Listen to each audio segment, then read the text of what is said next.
Tá começando o The Lucas Show, o melhor talk show da Unijorge, porque é o único. Eu sou Duda, apresentadora, e hoje a gente vai trazer um convidado muito especial, que é formado em jornalismo, é professor aqui da faculdade dos alunos de comunicação e é muito amado por todo mundo, né? Vem aqui, Euro Predi! E aí, professor, como é que você está?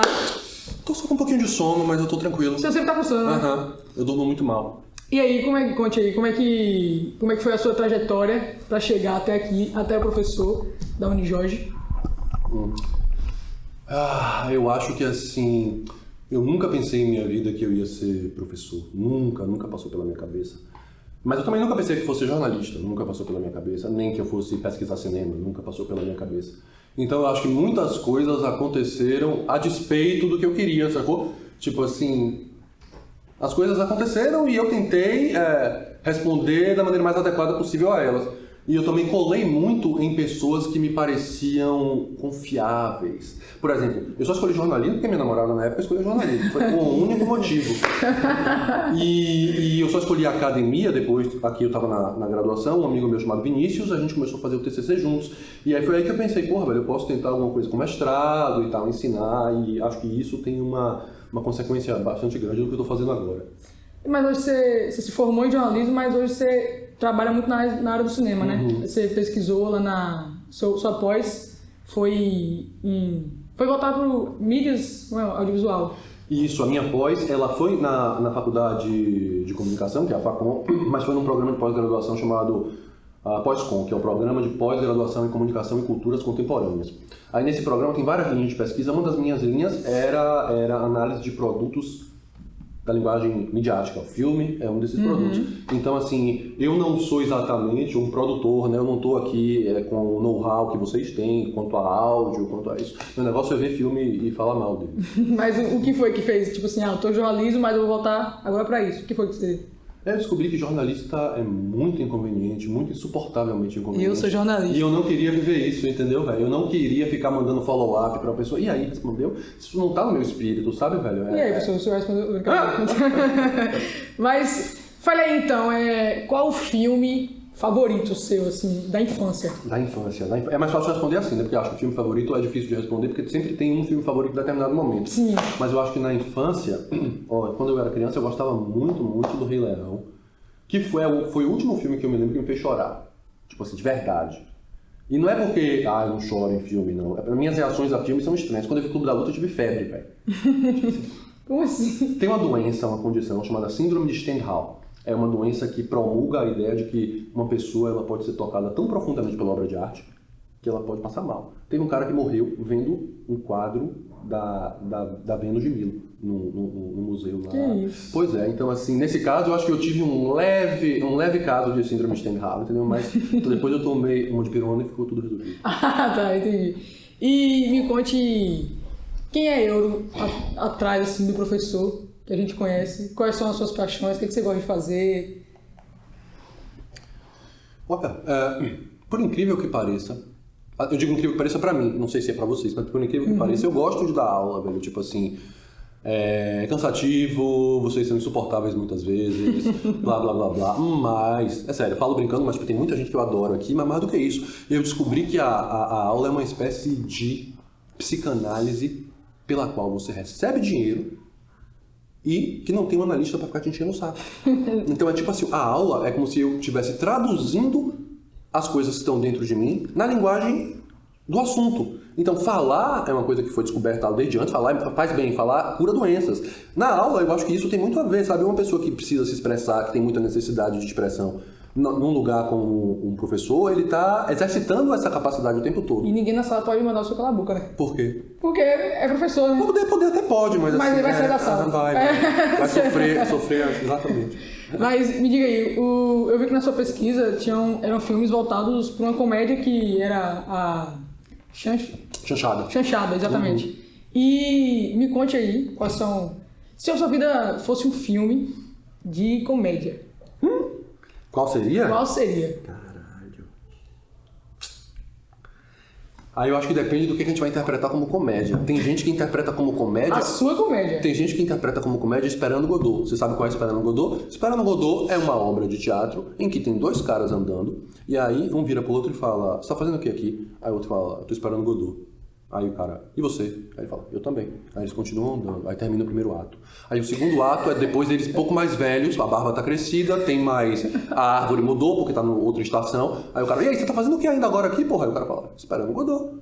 E o outro, você tá fazendo o que aqui agora? Esperando Godot. Muitas pessoas não acham que isso é uma comédia. Eu acho que se eu fosse escolher, eu seria essa. Isso não é um filme, é uma peça, tá? Mas eu tô esperando Godot. Todo mundo tá esperando Godot. Todo mundo tá esperando Godot. Entendi. Então, eu voltando assim pra essas histórias embaraçosas. Voltando. Me conte uma história embaraçosa sua aí, que estaria no filme de comédia? De quando criança. Deixa eu tentar lembrar alguma recente. coisa muito absurda, velho. Muito absurda? É, alguma coisa que seja assim, uma história um pouco embaraçosa. Sim. Olha, eu não vou conseguir lembrar de nada muito embaraçoso, não, com muito tempo. Mas vocês sabem que eu sou bastante desconcentrado, né? Eu tenho uma prima que faz veterinária aqui. Ela tava na sala de veterinária, que era tipo 2 salas ao lado da que eu tava. Tava todo mundo lá dentro silencioso, com a sala fechada. De repente eu entro na sala tocando um terror, falando alguma maluquice, achando que era a minha sala. Não sei o que lá, não sei o que lá, não sei o que. Aí quando eu vi era outra sala, eu falei, meu Deus, que vergonha. Mas não é a primeira vez que isso aconteceu. Isso já aconteceu várias vezes e eu tô acostumado a isso não ser mais uma coisa constrangedora. Mas eu acho que tem coisas muito mais constrangedoras que eu não tô conseguindo pensar agora. Da hora só vem só vem o que é. E talvez eu esteja me bloqueando pra poder não falar nada muito absurdo e ser demitido depois daqui, né? É importante, né? Seria interessante não ser demitido agora, exato. né? Eu acho que a gente pode falar assim. Não é constrangedor. É mais ridículo mesmo, né? É mais assim. Como é que eu posso dizer? Eu acho que é mais absurdo do que constrangedor. Essa história é bizarra, tá? Essa história também só prova como eu sou uma negação na cozinha também. Teve um dia, tem muito tempo isso, eu devia ter uns 13, 15 anos, e eu queria fazer um brigadeiro. Aí eu peguei o leite condensado e joguei numa panela. Só que aí depois eu pensei, porra não, velho, você tem que untar a panela com manteiga antes. Não sei porque eu pensei nisso. Tá. Aí eu peguei e tirei, peguei o leite condensado de uma panela e joguei na outra. Só que quando eu joguei na outra, eu não tinha untado também essa panela. Eu falei, gente, velho, que maluquice, porra! Aí eu peguei a terceira panela e joguei. Aí ele falou, foda-se, eu não quero mais não, acabou. Desisto, para. Isso é bastante constrangedor, né? Que loucura, viu? Isso aí foi muito... Isso tinha quantos anos? Eu espero que 15, tá? Porque se fosse mais do que isso, velho, já é mais constrangedor ainda. Já é meio pai, tá passando por essa situação. E na sala de aula... Você é muito querido pelos alunos, você é assim. Eu sei que é. Todo mundo aqui te ama, todo mundo te adora. Eu queria saber como você constrói a sua relação com seus alunos. Eu acho que, assim, a primeira coisa que eu posso dizer com relação a isso é... E eu não tô sendo modesto, não. Eu tô falando o que eu penso mesmo. Eu não acho que a minha aula seja especialmente distinta das outras aulas, não. Eu acho que o que tem de interessante, o que eu poderia falar assim, porra, tem alguma coisa que você acha que você faz legal, eu acho que eu me comunico bem com os alunos, velho. Eu acho que eu tenho um grau de sensibilidade para poder tentar ouvir os alunos e ter uma conversa legal. Eu acho que isso é 2/3 do caminho andado, sacou? E eu não me preparo para isso, eu acho que isso é da minha natureza, por isso é bom. Não é uma coisa que eu tive que pensar, porra, como é que eu vou exercitar minha compaixão? Como é que eu vou exercitar olhar o outro? Não, e você também foi aluno aqui na Unijorge também, né? Fui aluno aqui da Unijorge. Então, assim, eu acho que eu tenho um pouco dessa perspectiva de ser aluno aqui, sacou? Mas mais do que isso, eu acho que tem a ver com um contato aproximado. Por exemplo, teve um aluno que chegou pra mim um dia e falou assim, porra, professor, a gente descobriu recentemente que você tem doutorado. Mas como é que você tem doutorado? Você é um dos nossos, você é um da gente, cara. Porque eu acho que ele me via como uma pessoa vagabunda que tava aqui, tipo assim, mas que tinha doutorado. Aí ele se impressionou com isso, sacou? O vagabundo tem doutorado. Tem vagabundo que tem doutorado. E é isso aí, né? Também vamos tirando esse estigma que vagabundo não tem doutorado. Nunca vi isso. Então, mas a gente trouxe uma surpresa pro senhor. Pra você. Comida? Não. Uma pena que não. Que é uma pena que não? Eu também queria essa surpresa de comida. A gente trouxe uma surpresa aqui. Vai passar aí na tela aí. Confidencial. Euro desde 2021. Começou online por conta da pandemia. E a minha relação com o Euro é uma relação que eu descreveria de broderagem acadêmica. Porque ele é um grande influenciador, sobretudo porque eu quero seguir na área acadêmica também. Então, desde o espectro da poesia até de me debruçar mais sobre a área científica do cinema. Então, é muito legal que ele vem me apresentando vários autores que eu posso ir emergindo mais. Inclusive, como eu já fiz iniciação científica com ele, e ele também já foi meu orientador do Núcleo de Criatividade e Inovação, a Carranca. Então, eu já pude ter uma imersão maior com o conhecimento dele, que, enfim, é gigantesco, sobretudo na área acadêmica, e foi muito legal e tem sido muito legal, junto com as minhas amigas também, Isa, Natália e Tainá. Bom, eu diria que é cuidado. Euro é muito cuidadoso, ele se preocupa desde a maneira como a gente entende o conteúdo que ele quer passar, desde também a nós como humanos. Ele se preocupa como a gente está naquele dia, ele se preocupa como a gente, sabe, se vê quanto estudante, no meu caso, de cinema também.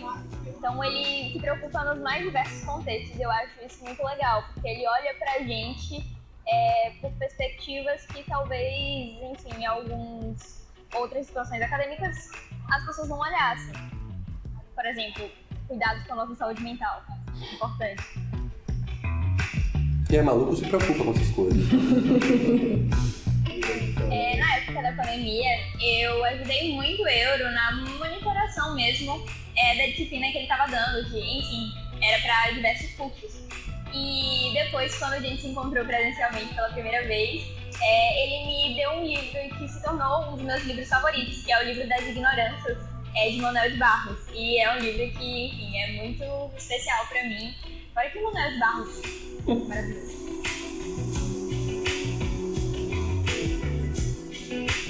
Com certeza uma pessoa inquieta, criativa, e eu acho que ele é extremamente conhecedor do universo de verdade. Conversar com o Euro você ter certeza que você vai estar conversando com uma pessoa com quem você pode falar sobre tudo. Euro foi um dos meus primeiros professores quando eu entrei na faculdade e desde já eu me apaixonei pelo ensino acadêmico e é simplesmente incrível. Eu amo ser aluna de Euro. Bom, eu não estava preparado para isso. Se eu chorasse vendo filmes, tá? Eu teria chorado agora. Tô chorando por dentro. E aí, você gostou? Adorei. Ninguém falou mal, né? Poderiam falar mal, na verdade, poderiam, mas é porque eu acho que, assim, essas alunas são fora de série, velho. Assim, Lara tem um talento pessoal pra capacidade de comunicação. Ela é atriz, sacou? Ela é naturalmente atriz. É absurdo como ela participou de um filme da galera de cinema, não sei se vocês viram. Rapaz, era uma coisa impressionante. Você ficava assim, velho, como é que pode? Essa menina é muito talentosa. E Bia, eu acho que é uma parada meio assim, velho, tá num grau de compromisso, interesse, sim, paz interior, tranquilidade, gentileza. Se eu fosse enumerar todas as qualidades dela aqui, faltariam palavras dicionarizadas, entendeu, velho? É sério, é verdade. Bia é maravilhosa, velho. Ela é incrível. E eu acho que todo professor quer ter uma aluna como Bia. Todo professor quer ter todo professor. E como você era como aluno? Eu não era nem um pouco como Bia. Nem um pouco. Eu era um péssimo aluno. Quando eu estudava no colégio, eu recebi uma carta. Eu estava no segundo ou terceiro ano. Eu recebi uma carta que dizia que eu estava com 200 faltas. Não é 200 dias de falta, são 200 faltas. Sim. E é claro que eu peguei a carta e joguei no lixo para meus pais não verem, né? E aí, exato. Então, assim, eu sempre tive um critério na cabeça que é assim, qualquer situação que eu esteja, por pior que seja, é melhor do que estar na faculdade ou na escola. Então, meu negócio era filar aula sempre que eu podia, sempre. Mas eu tinha um interesse muito grande pelas matérias que eram próximas daqui. Por exemplo, eu me interessei muito por academia porque eu tive uma disciplina chamada Teoria da Comunicação com um professor muito bom chamado Maurício Matos. E foi por causa disso que eu resolvi fazer o mestrado, doutorado, até o meu TCC.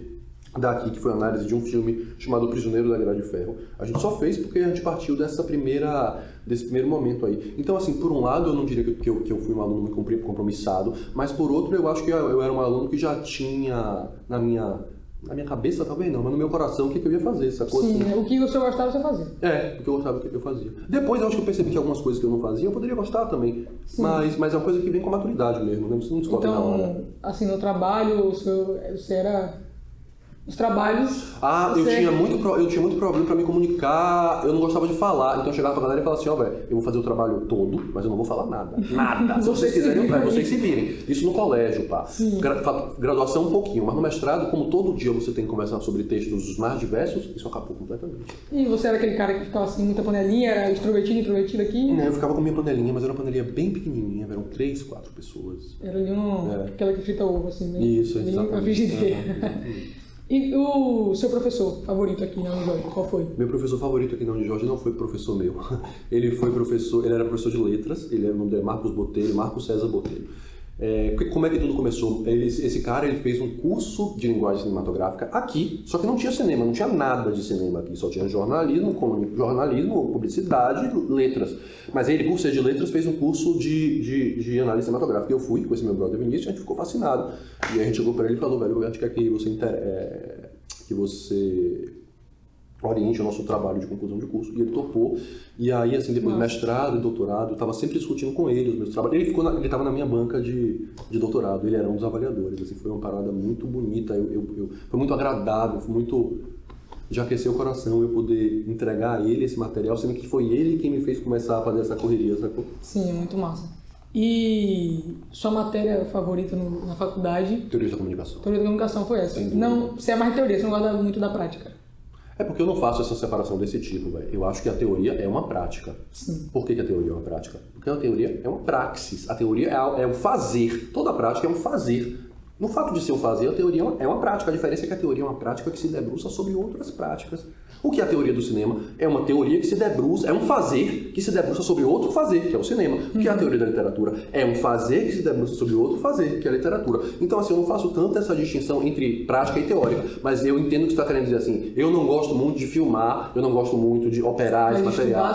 Sim. Que não deixa de ser uma prática, é isso, sacou? Sim. Eu gosto mais de ficar lendo em paz, Jogar xadrez? Jogar xadrez? Jogar xadrez quando eu tô bem da cabeça. Tá, eu acho que agora vamos fazer um bate-bola rapidão, tipo Maria Gabriela. Claro. E aí eu vou falar uma palavra, você vai, e se você quiser embolando mais e falar. Eu preciso responder uma palavra só? Não, eu tô falando, sinta-se à vontade. Tá bom. Vou começar, hein? Um sonho. Não sonhar mais. Que isso.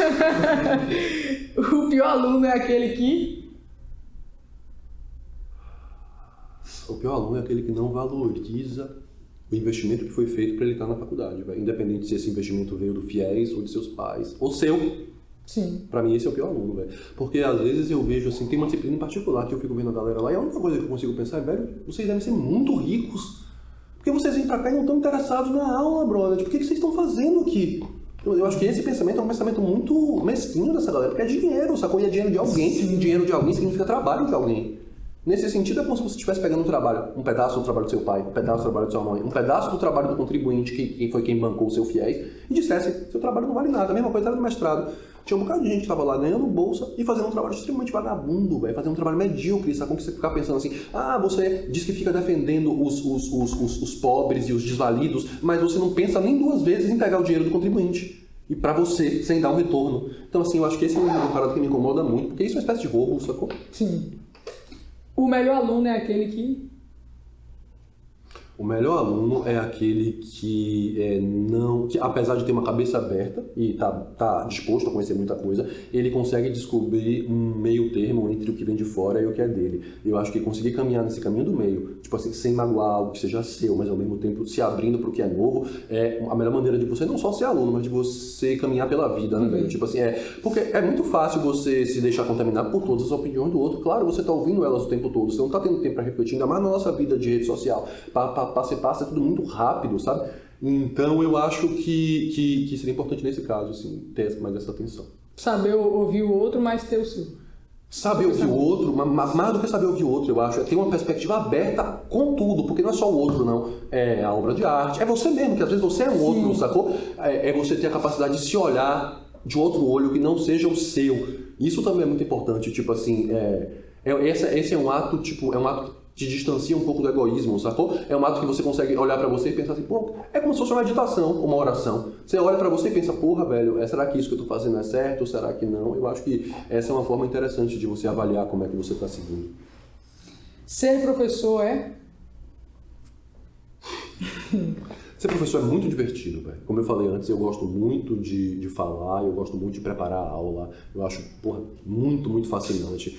Eu gosto muito de ler, no sentido de tentar ler coisas para os alunos. Eu gosto muito dos feedbacks que os alunos dão. Eu gosto muito de ser desafiado na sala. Inclusive, outro dia um aluno chegou para mim e falou, pô, professor, eu adorei que você chegou na sala e falou assim... Porque um aluno estava discordando de mim. Eu falei, legal, essa é a sua opinião, então. Beleza? Pá. Aí, no final disso, um aluno chegou, pô, professor, eu adorei que você fez isso, ninguém fez isso. Eu falei, velho, mas tipo assim, eu não vou ficar discutindo com o cara o tempo todo, sacou? É uma coisa que, tipo, a gente vive numa democracia e, no limite, se o cara não quiser mudar de opinião, o que eu vou fazer? Primeiro, eu não tô aqui pra mudar a opinião de ninguém.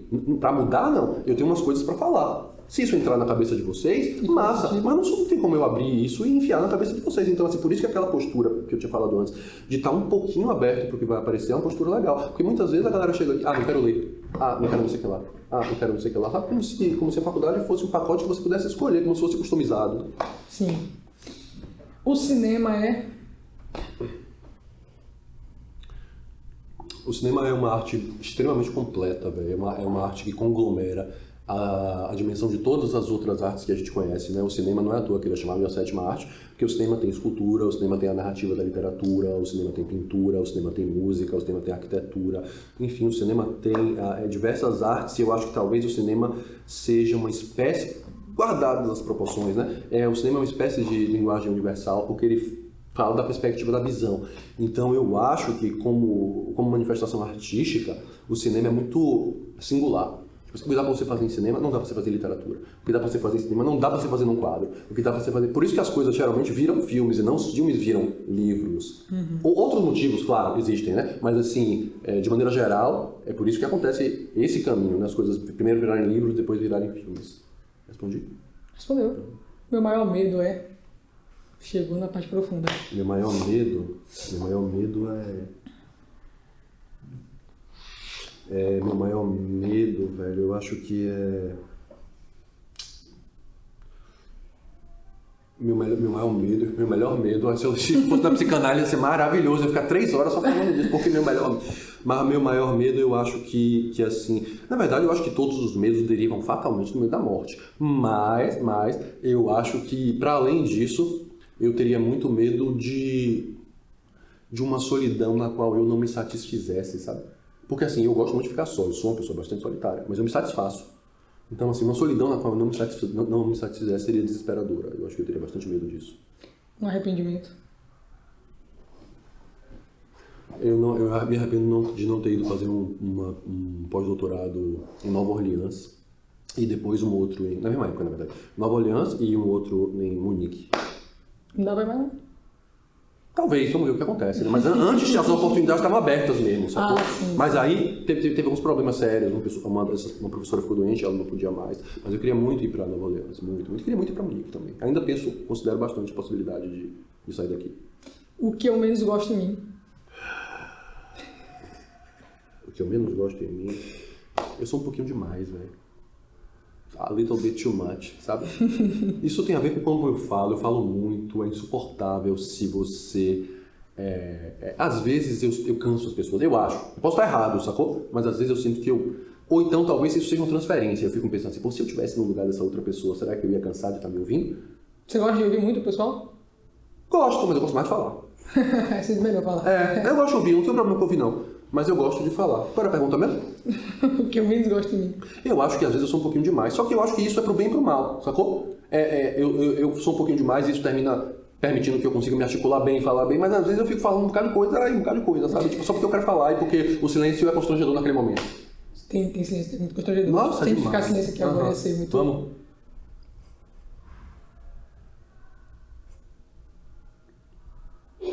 Perdeu, velho. Eu ficaria aqui até amanhã com você.